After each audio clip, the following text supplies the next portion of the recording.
Olá, a paz do Senhor Jesus. Que Deus continue te abençoando, te prosperando em todo momento da sua vida. Como você pode ver aí na capa do nosso vídeo, iremos falar hoje sobre o rei Salomão. Quem foi esse rei Salomão, hein? Filho de quem? Quem foi sua mãe? Vamos contar a sua história. A gente vai saber hoje os mistérios e segredos da vida desse homem, desse rei, que foi aí o filho de Davi com a Batseba. Neste texto, conheceremos um pouco mais sobre quem foi o rei Salomão na Bíblia. O rei Salomão aparece cerca de 300 vezes no Antigo Testamento e 12 vezes no Novo Testamento. Entretanto, Salomão não é mencionado na narrativa bíblica até que são descritos nos últimos dias de seu pai, o rei Davi. A história de Salomão. O rei Salomão também era conhecido por Jedidias, que significa amado pelo Senhor. Como assim foi chamado pelo profeta Natã em 2 Samuel, o capítulo de número 12, o versículo é o 25. Não existe praticamente nenhuma informação sobre os primeiros anos de vida e a juventude de Salomão. Sabe-se que ele foi o segundo filho de Davi e Batseba, a ex-mulher de Urias, já que o primeiro filho do casal morreu logo após o nascimento. 2 Samuel, capítulo 12 e versículo 18, está lá, falando aí dessa história. Falando especificamente sobre seu pai, Salomão, então, foi o quarto dos filhos de Davi, nascidos em Jerusalém. Leia aí Samuel, capítulo de número 5, versículo é o 14. E Samuel, capítulo 12, versículo 24, 2 Samuel,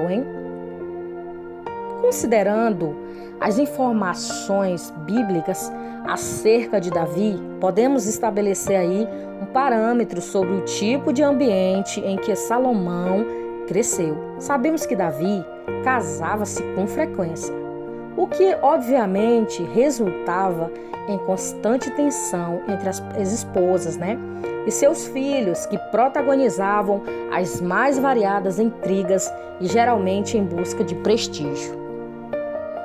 Você pode prestar atenção aí agora em um ponto importante aqui da história. Veja que Davi casava-se várias vezes e Salomão com certeza via aquela situação, Tinha conflitos ali. E então, o que aconteceu?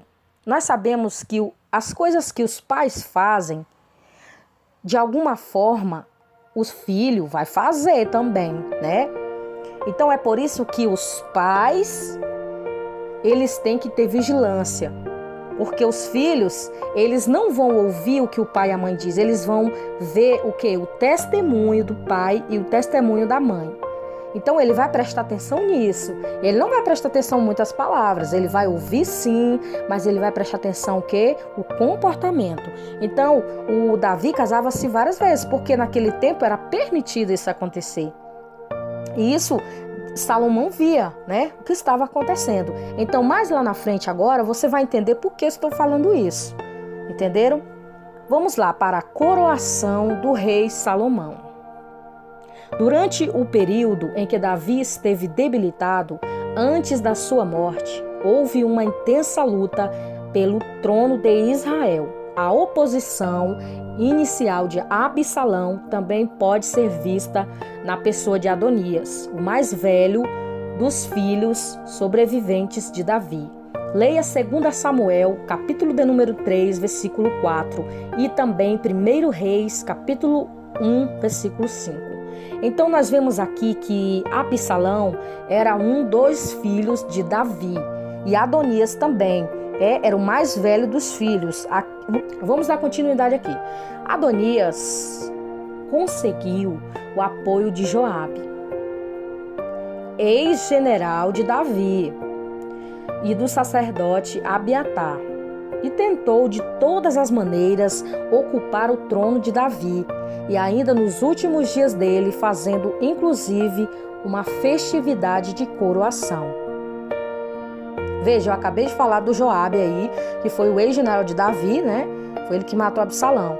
Então vamos dar aqui continuidade. Quando souberam do plano de Adonias, os aliados de Salomão trataram de trabalhar. Para quê? Para que Davi se lembrasse da promessa ainda não cumprida a respeito de Salomão, de que ele seria o seu sucessor. Leia aí primeiro de livro de Crônicas, capítulo 22, versículo do 9 ao 10. Assim Davi deu ordem acerca da ascensão de Salomão ao trono. E este foi coroado rei de Israel, sendo ungido por Sadoc. Leia aí 1 de Reis, capítulo 1, versículo 28 ao 39. Provavelmente, quando foi coroado, o rei Salomão não tinha muito mais do que 18 anos. Agora vamos para o reinado do rei Salomão. O rei Salomão reinou aí por 40 anos em Israel. Os estudiosos discutem se o seu período de reinado ocorreu aproximadamente entre 971 e 931 ou entre 960 e 920 a.C. O rei Salomão herdou de Davi um extenso território, com aproximadamente 128 mil quilômetros quadrados. Durante seu reinado, Salomão melhorou muitas as condições domésticas de Israel. O rei Salomão substituiu as antigas divisões tribais por uma divisão de território de 12 distritos administrativos, nos quais cada um possuía um oficial comissionado pelo rei.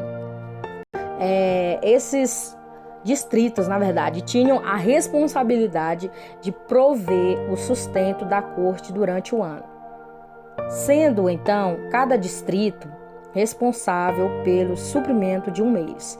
A lista de mantimento era bastante generosa e pode ser consultada em 1 Reis, capítulo de número 4, versículo 22 ao 23. A corte do rei Salomão era bastante completa e organizada. Os seus auxiliares de governo eram chamados de príncipes, sendo eles Azarias, filho de Zadok, como sumo sacerdote, Eli-Oref e Aías, secretários, Josafá, encarregado dos registros, Benaia, o general do exército, Zadok e Abiatar, os sacerdotes, Azarias, filho de Natã, como supervisor dos 12 oficiais comissionados nas unidades administrativas, Zabude, conselheiro do rei, Aissá, mordomo, Adonirão, superintendente aí do serviço forçado que foi utilizado por Salomão em suas realizações. No âmbito militar, o rei Salomão também fez melhorias significativas. Ele introduziu carros de batalha, cavalaria em seu exército. Também proveu novas estradas e estabeleceu fortalezas de fronteiras para guardar as rotas de comércio. Olha aí a dica para você e para mim. O rei Salomão foi bem organizado. Ele colocou aí cada um no seu devido lugar. Eu citei o nome deles aqui para você. Então é isso que nós devemos fazer também em nossas vidas. Nos organizar, né? Organizar as coisas que precisam ser organizadas, colocar pessoas aonde deve ser colocado. No caso aqui do rei Salomão, né? Na nossa vida, pode ser no cotidiano, como organizar a rotina, como organiza o seu trabalho, como organiza a família. E assim você vai aí distribuindo as tarefas, você mesmo colocando aí o que você tem que fazer, ser bem organizado. foi que o rei não poderia fazer tudo. Então ele tinha que colocar aí subordinados, pessoas, né, para administrar aí o reino de Israel. Agora vamos falar do rei Salomão como um grande comerciante. A atividade comercial era um ponto forte no reinado de Salomão. Ele controlou rotas de comércio, estabeleceu pontos estratégicos de atuação que lhe renderam muito receita, de modo que prata e o cedro, fazendo com que ele vivesse em meio a um esplendor de riquezas, nunca vista antes em Israel. Salomão conseguiu boa receita através das taxas cobradas das caravanas que precisavam cruzar seu território. O rei Salomão foi um grande diplomata e utilizou até mesmo seus casamentos para conseguir vantajosos acordos internacionais para a sua nação, fazendo com que durante todo o seu reinado, raramente Israel precisava se preocupar com alguma ameaça militar. Veja bem, o primeiro acordo comercial de Salomão foi com Irão, o rei de Tiro. Nele, Salomão pagava anualmente algo equivalente a 2.000 toneladas de trigo, a 400.000 litros de azeite de oliva puro, em troca de madeira, marmoreiros para suas construções. O rei Salomão também firmou um contrato com um comerciante do Egito para o comércio de cavalos e carros. Por sua vez, os exportavam aos heteus e sírios, obtendo bom lucro. Leia aí 1 de Reis, capítulo 10, versículo 28. A atuação comercial que trouxe mais lucro para o rei Salomão foi o seu comércio marítimo, onde os seus barcos navegavam aí pelo Mar Vermelho do Oceano Índico, chegando até Ofir. Tais viagens poderiam durar até 3 anos. Quando considerava a receita anual proveniente de suas estratégias comerciais, tais taxas que recebia pelo tráfico de mercadorias e dos impostos que recebia da população presente eram todo o território que controlava aí a estimativa da soma que atinge um nível excepcional, colocando o rei Salomão como um dos homens mais ricos de toda a história da humanidade. Veja bem, rei Salomão, ele foi um rei muito próspero, né? Mas como eu tinha falado aqui anteriormente para vocês, em questão dos casamentos que ele se envolveu aí com mulheres de todo tipo de lugar, ele quase se desviou dos caminhos do Senhor, né? Ele colocou aí deuses estranhos e se envolveu aí, fez uma misturada terrível. Então ele quase se desviou. É tão tal que ele foi o autor do livro de Provérbios. E lá no livro de Provérbios você pode ler do começo ao fim, que tem dizendo assim: olha, filho meu, ouve o meu conselho, ouve o conselho da tua mãe e do teu pai. Então lá tem só conselhos no sentido de corrigir, né? De consertar o que ele fez de errado lá atrás. Então é por isso que nós devemos ter muito cuidado com isso, porque às vezes nós todos fazemos besteiras, fazemos coisas que depois a gente vai se arrepender. Salomão quase se desviou dos caminhos do Senhor por causa dessas mulheres estranhas, por causa de se envolver, como eu já falei, de Salomão. E no final de tudo, sabe o que ele falou? No final de tudo, tudo é vaidade. E no final de tudo, é somente temer a Deus. E aí, Salomão veio entender as coisas erradas, burrices, né? Eu vou falar assim, porque ele não estava fazendo coisa com coisa nesse sentido aí, de colocar mulheres e deuses estranhos junto com o povo, junto com ele mesmo. Entenderam? Mais ou mais ele foi um ótimo rei. Agora vamos aqui para a construção do templo e os outros edifícios do rei Salomão. De todas as construções realizadas durante o reinado de Salomão, certamente o templo em Jerusalém é mais importante delas. Conforme a promessa do próprio Deus, o rei Salomão executou o projeto de seu pai de construir um templo para abrigar aí a Arca da Aliança. A Arca da Aliança significava ali, representava a presença de Deus, né? A aliança, a Arca da Aliança. Então, para obter a mão de obra necessária, o rei Salomão recorria ao trabalho forçado. Ele fez e colocou os cananeus na condição de escravos de Estado em Israel. 1 de Reis, capítulo 9, versículo 20 ao 21. Todavia, o número de trabalhadores cananeus era insuficiente para suprir seus planos. Então, ele recrutou israelitas para tal tarefa, obrigando-os também a um tipo de trabalho forçado. Essa medida foi bastante impopular, fato que ficou evidenciado no episódio do assassinato de Adoniram, superintendente dos grupos dos trabalhadores. Essa parte também não é bom, não foi legal da parte de Salomão, obrigar as pessoas a trabalhar, forçar as pessoas a trabalhar. Então, eu também não achei legal, não concordei também, não concordo com isso, tá? Então, a gente precisa estudar bastante sobre esses personagens bíblicos, esses homens aí da Bíblia, porque em algum momento da vida, assim como nós vamos falhar em algumas coisas. Então, a gente precisa estar com os pés no chão, para a gente não vacilar, escolher o bem e não fazer o mal. Então, nessa questão aqui de trabalho forçado também, não foi muito legal aí para Salomão, foi muito impopular. Então, você pode ler aí esses livros de 1 de Reis, capítulo 4, versículo 6, e 1 Reis 5, 13 a 18, e 2 Crônicas 2, 17 ao 18. O templo construído por Salomão ficava localizado no Monte Moriá, o lugar onde o rei Davi havia edificado um altar ao Senhor.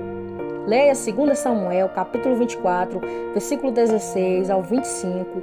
Leia 1 Crônicas 21 e versículos 15 a 25.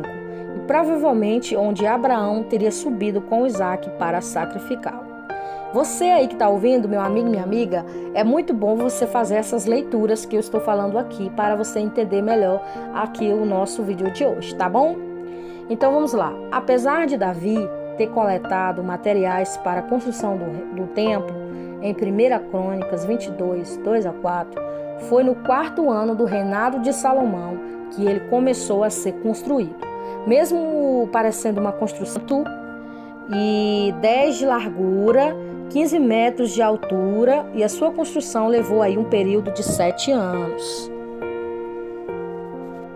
Quando concluiu a construção do templo, no 11º ano do seu reinado, o rei Salomão planejou uma grande celebração, onde muitos sacrifícios foram oferecidos à dedicação do edifício. Leia 1 de Reis, capítulo 8, versículo 9, e 2 Crônicas, capítulo 5, versículo 7. Dentre outros edifícios construídos pelo rei Salomão em Israel, podemos destacar a Casa do Bosque do Líbano, que tinha 50 metros de comprimento, 25 de largura e 15 metros de altura, um pórtico de colunas medindo aí 25 por 15 metros, uma sala para o seu trono, onde era realizada os julgamentos, uma casa para a filha de Faraó, uma de suas esposas, cujo local possuía imponência, digna de uma filha de um monarca egípcio. A própria residência de Salomão foi uma construção considerável, onde acomodava aí 700 esposas, 300 concubinas, além dos servos necessários. Leia aí 1 de Reis, capítulo 11, versículo 3. Salomão também edificou Milo, uma enorme fortaleza para proteger o templo. Leia aí 1 de Reis, capítulo 9, versículo 24. Agora, a parte que eu acho mais linda, mais importante aí de Salomão é essa, olha, a sabedoria do rei Salomão. Em 1 de Reis, no capítulo 3, capítulo 3 e 2 Crônicas, primeiro lemos o registro dos sonhos do rei Salomão, o que ele teve, aonde o Senhor lhe apareceu e lhe perguntou o que ele mais desejava a receber. Salomão poderia ter pedido riquezas, longevidade, honra, porém o jovem do rei pediu sabedoria, isto é, um coração compreensivo para poder governar prudentemente o seu povo. Olha que maravilha, ele não pediu riquezas, ele não pediu nada disso. Nós sabemos que ele até conseguiu tudo isso, mas ele pediu para Deus o quê? Sabedoria e entendimento. Então, meu amado, minha amada, meu amigo e minha amiga, ouvintes da palavra do Senhor, é isso que nós temos que pedir para Deus. Sabedoria e entendimento para nós sairmos e entrar de situações, para nós resolvermos as coisas, para nós sermos compreensivos e entender as questões de nossa vida e também poder ajudar outras pessoas, dando os seus melhores conselhos. Então o rei Salomão aí foi muito sábio em pedir para Deus sabedoria e entendimento. Um dos episódios que mais se destaca na sabedoria do rei Salomão é aquela em que duas mães compareceram à sua presença, disputando aí um único recém-nascido. No caso, era bastante difícil, pois não havia nenhuma testemunha. Com muita sabedoria, o rei Salomão propôs aí que o menino fosse dividido e duas partes, para solucionar o problema. E diante da possibilidade da morte de seu filho, a verdadeira mãe preferiu entregar o menino à mulher impostora. Isso fez com que Salomão julgasse aquela causa de forma impecável. Bom, essas duas mulheres aqui, elas tiveram filhos na mesma noite. Verdadeiro. Então foi assim, quando chegou de manhã, a outra falou assim, olha, esse aqui não é meu filho, esse aqui é o filho dessa mulher aí. Aí ela falou, não, esse aqui é meu filho. Ficou aquela questão, aquela briga, aquele negócio, Aí eles foram lá levar até o rei Salomão. Chegando lá, elas começaram a dizer, olha, o filho é meu. O filho é meu. Aí a outra dizia, não, o filho é meu, esse aqui é o teu. Tu colocou esse aqui que tá morto aqui junto comigo, mas o meu filho é esse aí. Aí começou. Então Salomão, ele teve uma sabedoria assim magnífica, uma coisa assim que eu achei linda que Salomão fez. Então vamos ver aqui quem é realmente a mãe dessa criança.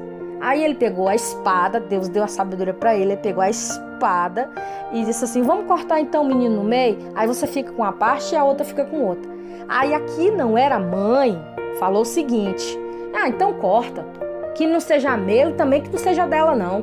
A outra, que era a mãe verdadeira, original, disse, não, pois deixa o filho com ela, já que ela tá querendo, deixa com ela. Aí naquele momento, veio, acendeu a luzinha Salomão e disse, então entregue esse menino para essa mãe aqui, porque essa aqui não fez questão, entregou para aquela outra não, disse pode cortar. Então aí Salomão descobriu quem era aí a verdadeira mãe daquela criança.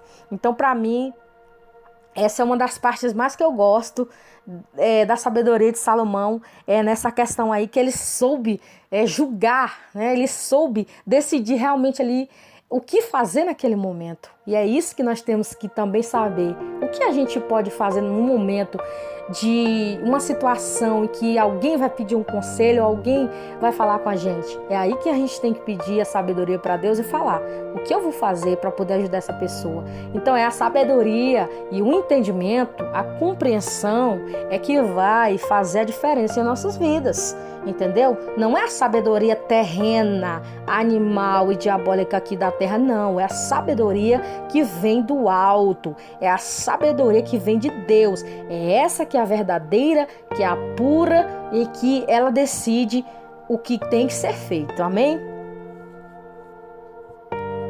Então a sabedoria aí do rei Salomão também pode ser percebida em toda a literatura que ele produziu.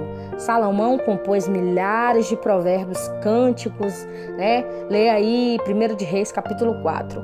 A profundidade dos seus provérbios também impressiona, de modo que a Bíblia relata que ele discorreu aí sobre as árvores, os animais, as aves, os répteis e os peixes. Leia aí 1 de Reis, capítulo 4, versículo 33.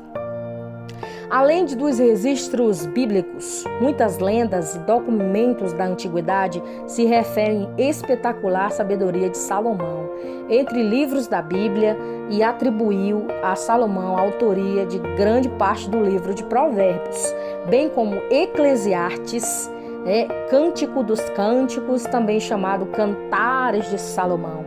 É bem conhecido aí, Eclesiastes 3, há tempo para todas as coisas debaixo do céu, e Cântico dos Cânticos de Salomão, eu sou do meu amado e o meu amado é meu. Então foi Salomão aí quem escreveu aí esses livros maravilhosos. E também tem o Salmo 72 e o 127. Esse foi o salmo que Salomão escreveu, tá? Quando você for ler Salmo 72 e Salmo 127, você lembre-se, foi Deus usando aí Salomão. A Bíblia diz que a sabedoria de Salomão impressionava de tal modo que vinham pessoas de todos os povos, de todos os reinos da terra para ouvir a sabedoria. Uma dessas visitas foi pela rainha de Sabá, que veio dos confins da terra para poder ouvir pessoalmente aí a sabedoria do rei Salomão.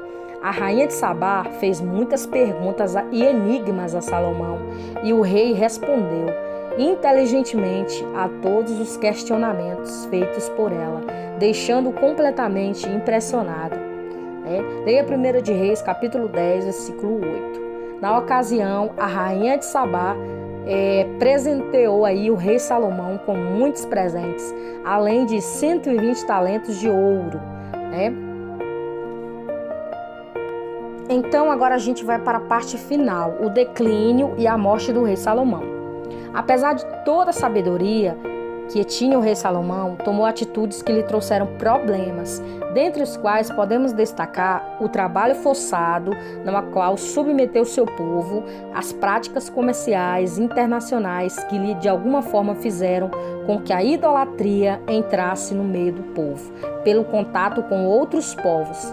Apesar da carga de impostos que sobrecarregava os israelitas, a intensa poligamia, que foi a principal aí, coisa que aconteceu aí na vida de Salomão, que ele fez com que entrasse no meio do povo de Deus deuses estranhos, e começaram a ser considerados aí o território de hebreu. E de toda essa lista, certamente, de sua vida conjugal, e a mais que merece destaque, pois além da poligamia praticada por Salomão, as suas esposas estrangeiras fizeram com que, em sua velhice, ele praticasse a adoração mista, seguindo outros deuses. Leia 1 de Reis 11, 4. Para o rei Salomão, o casamento fazia parte de sua estratégia política, ou seja, ele firmava muitas alianças através de seus casamentos. Foi assim que ele atingiu um impressionante número de 700 esposas, além de 300 concubinas. Entre as esposas do rei Salomão estava a filha de Faraó, e por ocasião dessa união, o Faraó do Egito lhe deu como dote a cidade de Gézer. Leia aí 1 de Reis, capítulo 9, o versículo é o 16. Algumas tradições árabes, judaicas e antíopes sugeriram que Salomão também teve um relacionamento amoroso com a rainha de Sabá, tendo até mesmo nascido um filho desse envolvimento, o Menelik I, o fundador da casa real etíope, porém a Bíblia não relata nada acerca disso. O grave pecado do rei Salomão, ao afrontar a adoração monoteísta em Israel, quando começou a seguir outros deuses para satisfazer suas esposas estrangeiras, não poderia ficar impune. Tal comportamento foi reprovado pelo Senhor, que por sua misericórdia e amor a Davi, suspendeu seu julgamento total durante o período de sua vida. Salomão, ou seja, não lhe tirou o reino, mas após a sua morte, castigou e foi derramado aí o reino e tirado de seu filho na ocasião em que o reino de Israel foi dividido. Mesmo em vida, Salomão experimentou as ameaças dos inimigos levantados por Deus, como Haddad, Resson, Jeroboão. Esse último era o líder forte e trabalhador que se rebelou contra as políticas do rei Salomão. E nos dias do reinado do filho de Salomão, Roboão, ele dividiu o reino de Israel em duas partes, norte de Israel e sul de Judá, e se tornou aí o rei sobre as 10 tribos do norte. Apesar de encerrar a sua vida de forma melancólica, deixando aí o reino desgastado, prestes a ruir, o rei Salomão fez contribuições importantíssimas para Israel, sendo aquele que construiu o templo e que colocou Israel no cenário internacional, e foi aí o principal autor da literatura e da sabedoria hebraica. Também é importante mencionar que toda a glória e esplendor do rei de Salomão tipificou o reino do eterno Messias, de forma que no Salmo 72, um frequente uso de linguagem hiperbólica, ao mesmo tempo que se refere ao reino humano, como também pronunciar a Cristo. Então é isso, meus amados ouvintes da palavra do Senhor. Essa foi a história do rei Salomão. Que Deus abençoe as vossas vidas e vocês sejam aí edificados e abençoados. Que Deus abençoe a vida de vocês e que essa palavra, que essa mensagem e que essa história aí do rei Salomão fique aí para a vossa meditação, que você possa refletir, ver os pontos positivos, ver os pontos negativos, ver aonde você também pode aprender com este rei, né? Nós sabemos que ele foi de carne e osso, falhou, mas Deus cumpriu aí a promessa que tinha feito ao seu pai, o rei Davi. Amém? Que Deus abençoe a todos. Fiquem na paz do Senhor Jesus. A paz do Senhor. Amém.